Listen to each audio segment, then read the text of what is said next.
The chair now recognizes Mr. Carter for 5 minutes to ask us questions.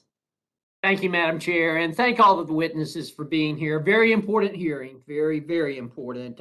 As you know, and I'll start with you, Ms. Gomez. But as you know, I've introduced House Resolution 4990, which is simply to codify the Institute for Telecommunication Services.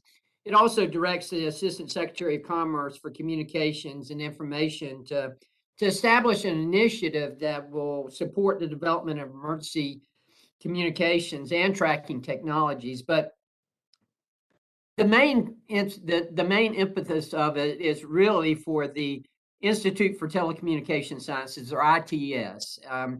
As you know, it's NTIA's lab, and it's important for test and research to solve the challenges that we have, of the technical issues.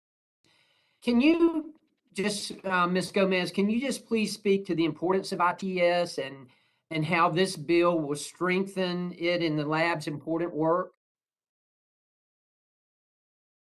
Yes, Congressman, thank you for that very good question. So NTIA has a very technical mission between spectrum management, supporting technical decision-making, and supporting spectrum being transitioned for commercial uses. ITS conducts the studies to enable sharing, for example. What they are doing day to day is support NTIA's efforts to make decisions about how to manage spectrum more efficiently and how to avoid interference while supporting agency missions. This includes conducting interference studies for FCC actions that affects federal users.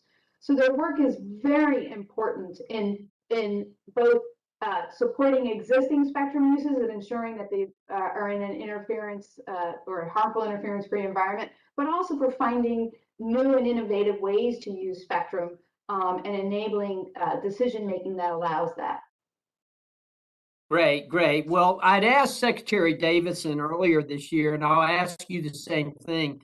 What role do you think ITS will play in improving NTIA's interagency spectrum coordination mission? Thank you for that question. ITS plays such an important role because what ITS gives us is the engineering basis for these discussions and their decisions. They are the ones that provide the proof of how things are going to work. So it's very important for these discussions. So we don't just rely on, generalized discussions or hyperbole. We actually have what we would call a science-based conversation about how to utilize spectrum.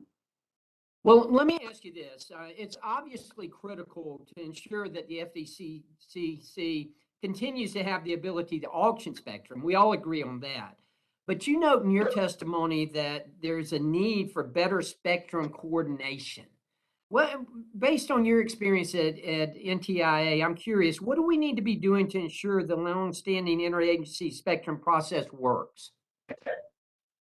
Thank you for that question.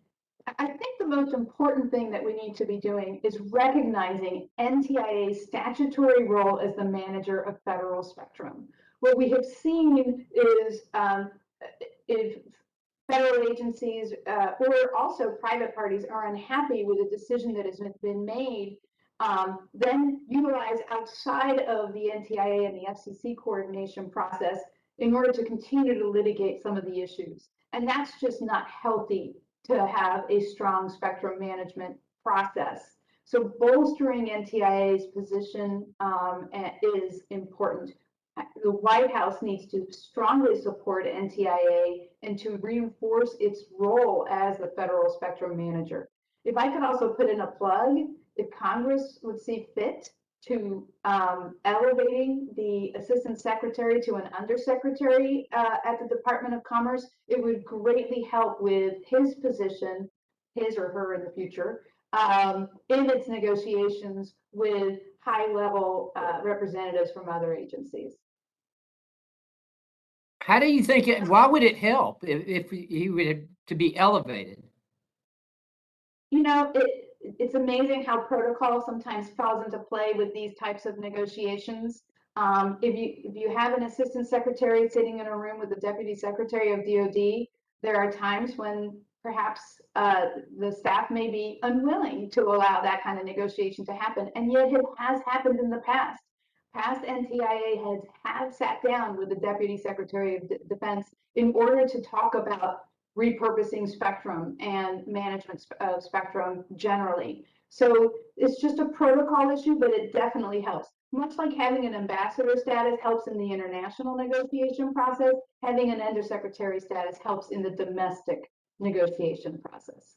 Okay, okay. Well, thank you, and I yield back, Madam Chair. Thank you very much.